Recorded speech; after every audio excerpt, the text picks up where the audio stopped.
Oh my goodness, it's cold out here. I got a message. This is Steeler Rev. I got a message for the Steelers.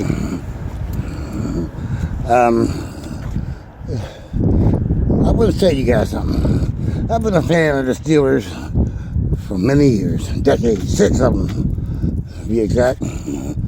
I used to come and see the Steelers back in the day when they played at Ford Field in the mud. My dad used to take me to the games. The Steelers, they really stunk. But they had a hell of a team.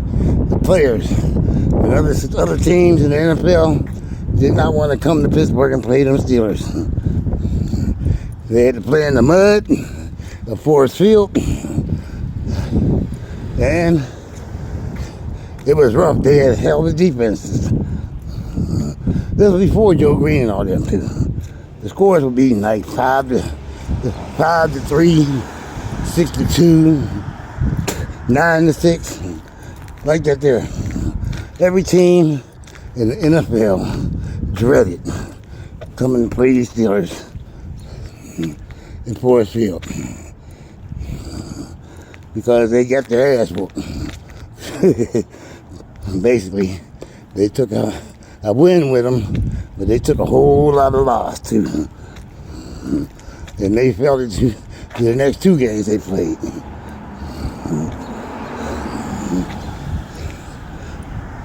Right now, you guys are not playing. You're not playing like an NFL team, and you definitely aren't playing like a Pittsburgh Steelers team. And there's a lot of blame to go around, but I'm going to tell you what the real problem is. The real problem is you young guys. You young guys just don't get it. Everybody wants to work on their brand. You're trying to sell cereal and do commercials and benefits, and you're on Instagram and Twitter. You're not a rapper. Quit football and go be a rapper if you want to do all that. I'm sure you got to get your money. Everybody want to get their money. I know. I ain't mad.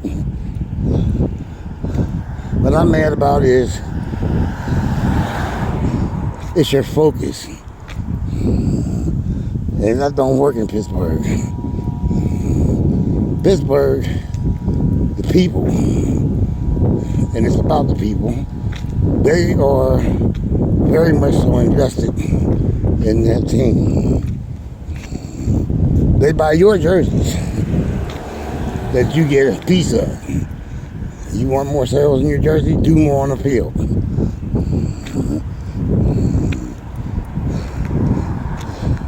They spend money in them very overpriced concessions at the games. And I don't like it that the owners don't pay no taxes. NFL teams should pay taxes just like everybody else. I don't like that you guys have to pay taxes individually. But your team owners don't have to pay taxes. That's not fair. But you're here. I understand that you're risking life and limb out there, but you knew that coming in. You've been playing, most of you, since you were little bitty boys with the Mighty Mites and the midget league. You've seen people get hurt, you've gotten hurt, but not enough to keep you from playing now.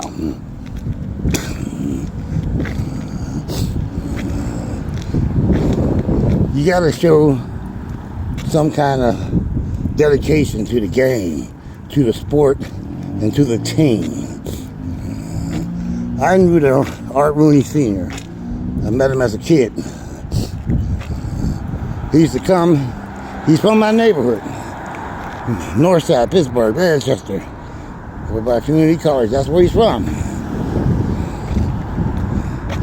Great guy, magnificent guy. Best owner ever in the history of football. Because he was about the players, and about the city, and about the team.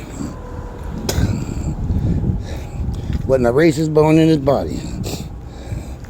And on the north side, still to this day, if you mess with one of the Roonies, you might not leave the north side. Not intact, no way. The man had a profound impact on the people in this city. He was a real person. He was down to earth. He was approachable. He used to walk around. He used to come to the games, pick up basketball and whatnot, baseball. He used to sit there and watch the people in the community play. He used to come and grab up some kids and take them to the games at the stadium. Yeah, he did that. How many NFL owners do that? Yeah. And if you play good, he paid you. And if he didn't make a big salary, he found a way to compensate you. Yeah, Art took care of you. He sure did. And I want to tell you something. I think what I say right now resonates with every Steeler fan in this city. You know, I was walking down the street last week, and a little old lady, I wanted to be my mother, walked up behind me, because I wear my Steelers stuff 7 days a week, something with Steelers on it. She said, "That's a tough game yesterday, tough loss." I said, "Yes, ma'am." Everyone is invested in the Steelers in Pittsburgh as a whole and in general. They're Steeler fans. I don't care what race, what age group, what sex. Yeah, they're invested in the Steelers. We love them. It's a storied franchise. We came from the ruins of nothingness to greatness, absolute, the greatest ever. They're the biggest fan base in the world. And their fan base is worldwide. And if you watch the Carolina game, you know every stadium is like a home game for the Steelers. You're going to see a bunch of black and yellow and terrible towels no matter what stadium they go in. A lot of teams, if you lived in another city and the Steelers was coming and you wanted to get a ticket to the game, they made you buy 2 or 3 more tickets to other games in the package since you want to see your Steelers so bad. Not too many teams can make that claim. No other ones that I know of. I don't know.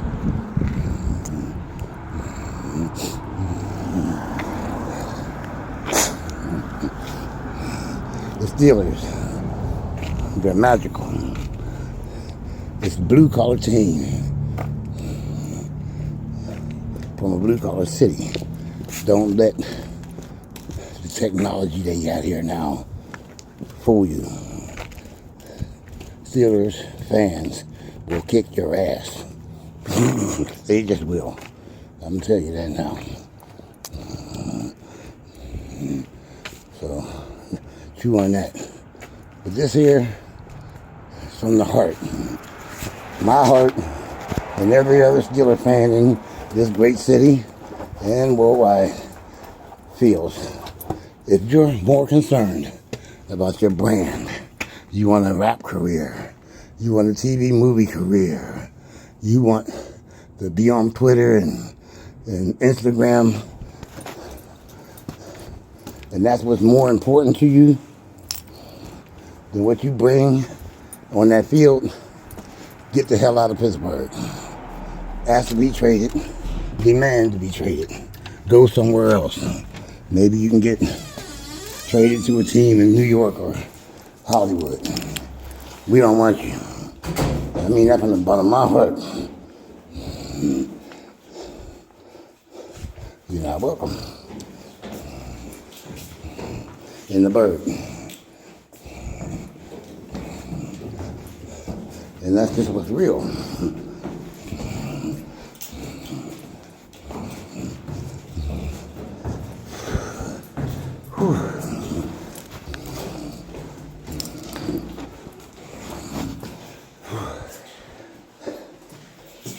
Back in the heat. You gotta stop blaming the coaches because number one, you learn this as a kid playing. If the coach has a game plan, you got to fit into that game plan. You have to do your assignment. You don't have to worry about what this guy's doing, that guy's doing. Worry about what you're doing and not doing. That'll fit, that doesn't fit in the coach's game plan. Worry about you and what you're doing and not doing. Find a way to adjust your game, your techniques. Take time after practice to work on why did this guy get past me and sack my quarterback 2-3 times? What did I do that I had to get 3 holding penalties and an illegal false start? I won't name any names. You all know who it is. And making penalties as a veteran that the rookies make. It makes no sense. Get with your coaches. Get with teammates. After hours, it's worth it in the long run. Because if you develop your skill set and the team gains notoriety for the precision and the efficiency of the team as a unit, the individuals within that unit will gain more attention and get more money. That's how it works, young guys. Stop trying to be cute. Stop trying to be celebrities. You are like a celebrity the minute you get drafted or signed on an NFL team. What you do with it from there is what we're talking about. You're wasting the celebrity you have here in Pittsburgh because you're not doing your job. You're blaming the coach. You're blaming the quarterback. You're blaming the defense. You're blaming each other. Never yourself. Do what you're supposed to do. That's what the old Steelers did. Everybody did their job, their assignment, and they worked on it day and night, practice after practice. After practice, they practice.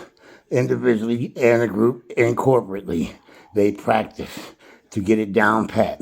Their techniques, their blocking schemes, their rushing schemes, their defensive schemes. Everybody knew what to do because everybody worked on it to the part that ad nauseum, as they say. It became their nature and not just something that they had to do or knew how to do. You got to work on it and come up with some toughness. Learn how to close a game out. I'm going to tell you, one of the toughest football players I ever saw was back in the day was Mike Wagner, number 23 for the Steelers, safety. Hard-nosed kid. This guy played, but he broke a bone in his neck in the first half, and he was out there in the second half and finished the game playing, but a broken bone in his neck.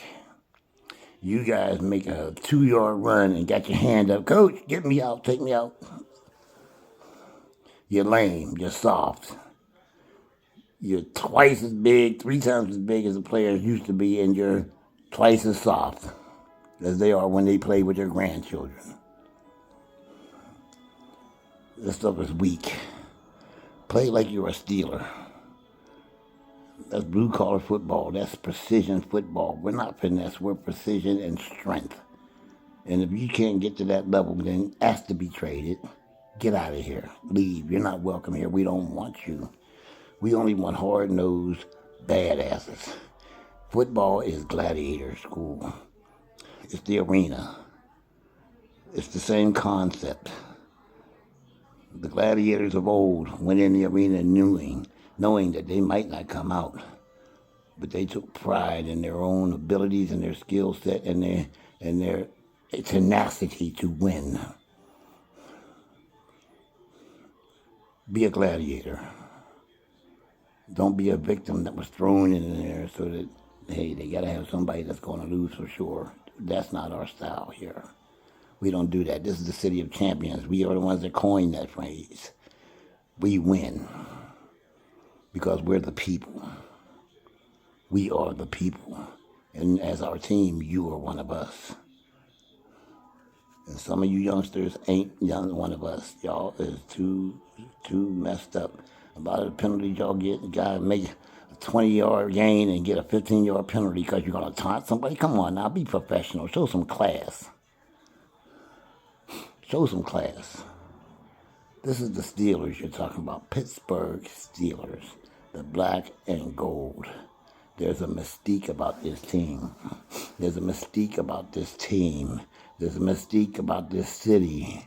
There's a mystique about playing in the black and gold. Know this. Get your acts together or get on the road somewhere else. Because we don't want you.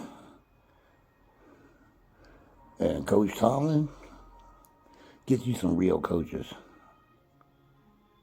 Get you some coaches that played the game. When you had Mike Munchak, you was winning.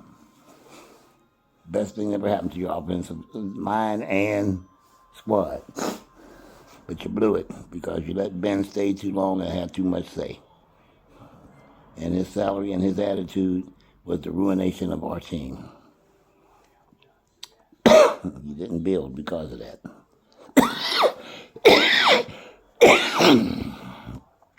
Get you some coaches that played the game.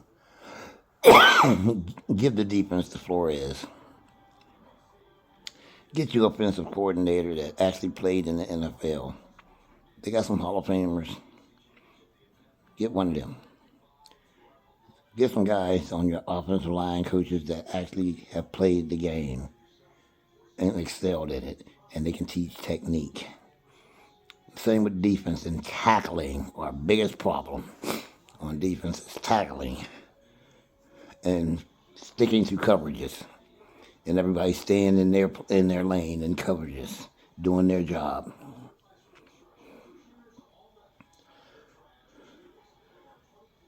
It's a sad thing, Coach, that you get a lot of blame, but some of it is your fault because you don't have quality coaches with you, backing you up. What made Cowher go to the Super Bowl is they took away all that authority he had as a GM and a coach because he was a lousy judge of character. Ask James Harrison. And they made him bring back the real coaches, the Bo and them, and they had the authority to make calls. Coach, you ain't got to call all the defensive plays or the offensive plays. You don't got to call none. The best leaders delegate. And they inspire their coaches to put in their ideals, but it's in their way. I love Matt Canada as a college coach. He's a guru of quarterbacks. And when he was at Pitt, my school, we were wonderful. Every team he's ever coached for offensively has been good, but that's in college. He can't handle these men. He just can't, and it saddens me, but I think he needs to go. But another thing, Coach T, you're on the rules committee, okay? You're on the committee. Why don't you talk about and bring up and push the issue of all that holding? TJ and Cam get held on every damn play. Defensive backs are pulling on people's jerseys and arms and everything else, and they're not calling it. You're on the competition committee. Get something done about that. Bring up the matter. Broach the situation. And don't be afraid to throw that red flag. Hell, Belichick threw the red flag and made them call a penalty that wasn't called on us. Remember that? Sometimes the play you don't challenge is the one that makes you lose the game. All in all, y'all need to get some Pittsburgh up in you. You're a Pittsburgher while you're here. I don't care where you're from. when you roll down in that damn stadium and come out that tunnel in front of them thousands of black and gold wearing rabid fans, you're from here. You're Pittsburgh. And y'all need to represent. Rev out.